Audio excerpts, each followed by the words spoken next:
Thank you, Satinder ji. Now I request Madam Ulka ma'am. She is director from the World Resource Institute. Thank you. Thank you very much. मैं world resources institute नाम की संस्था में काम करती हूँ. आज मैं बैंगलोर से आई हूँ and we are very grateful to the ministry of Panchayati Raj for including us in the selection process for the special awards.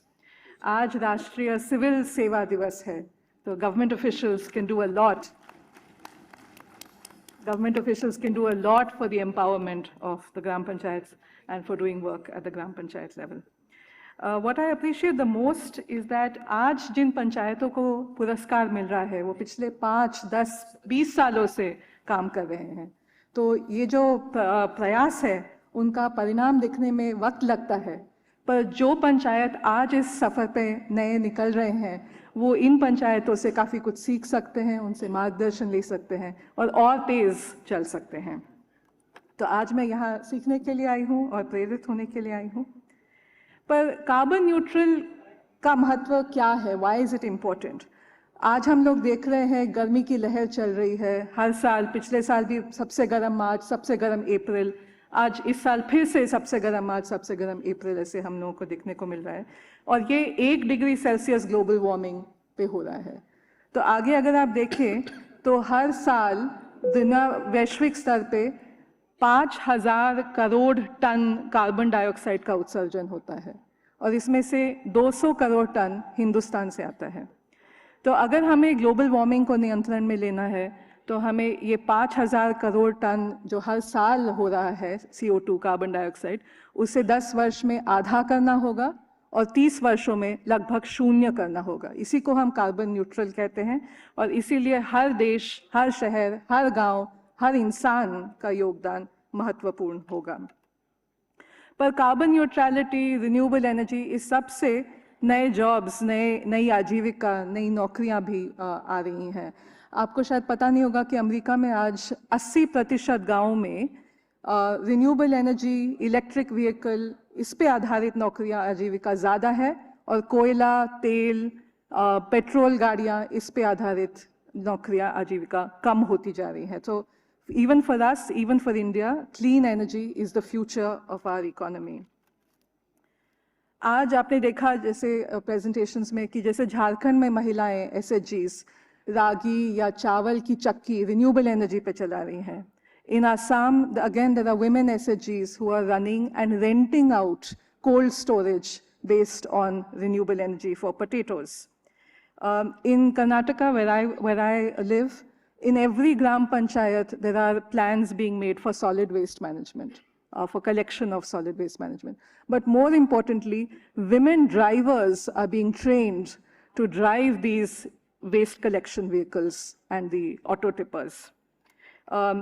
In South India, there are many new companies that are coming up. Electric vehicle की company आ रही है, factory आ रही है, जो सिर्फ औरतों को higher करती है. तो पूरी असेंबली लाइन इलेक्ट्रिक व्हीकल की सिर्फ औरतें चलाती हैं.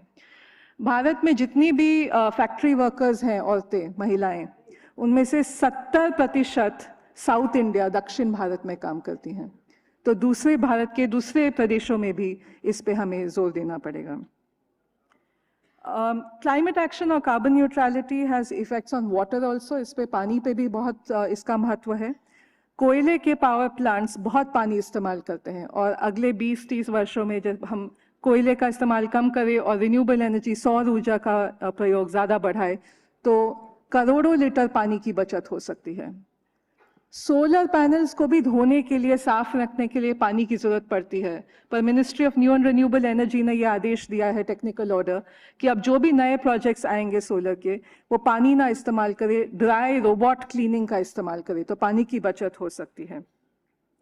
तीसरी एक नई आइडिया आई है कि जो सोलर पैनल्स, बड़े सोलर फार्म्स खेती की ज़मीन पे आ रहे हैं, उनमें अगर हम थोड़ी हाइट बढ़ाएं पैनल की और थोड़ी ज़्यादा जगह छोड़े पैनल्स के बीच में, तो सोलर के साथ साथ सब्जियों की खेती भी हो सकती है थोड़ी सोलर के पैनल के नीचे, और भेड़ी पालन, शीप रेयरिंग भी शायद हो सकती है. तो इसके थोड़े पायलट प्रोजेक्ट्स आए हैं, पर आप लोग अपने गाँव में भी इसका प्रयत्न कर सकते हैं.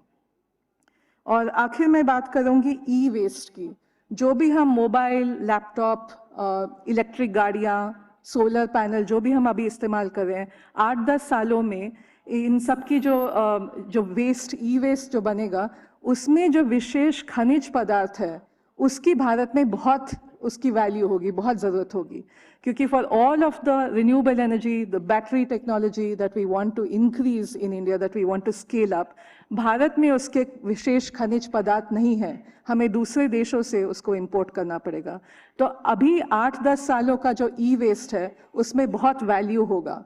और आप अपने गांव में भी, ग्राम पंचायत स्तर पर भी सर्कुलर इकोनॉमी की रिसाइकलिंग यूनिट्स, जैसे हम इसका खनन ना करें पर रिसाइकल कर सके, इसकी आप आगे सोच सकते हैं। तो इन कुछ शब्दों के साथ थैंक यू वेरी मच। सभी ग्राम पंचायतों को बहुत बहुत बधाई और मेरी शुभकामनाएं। Thank you.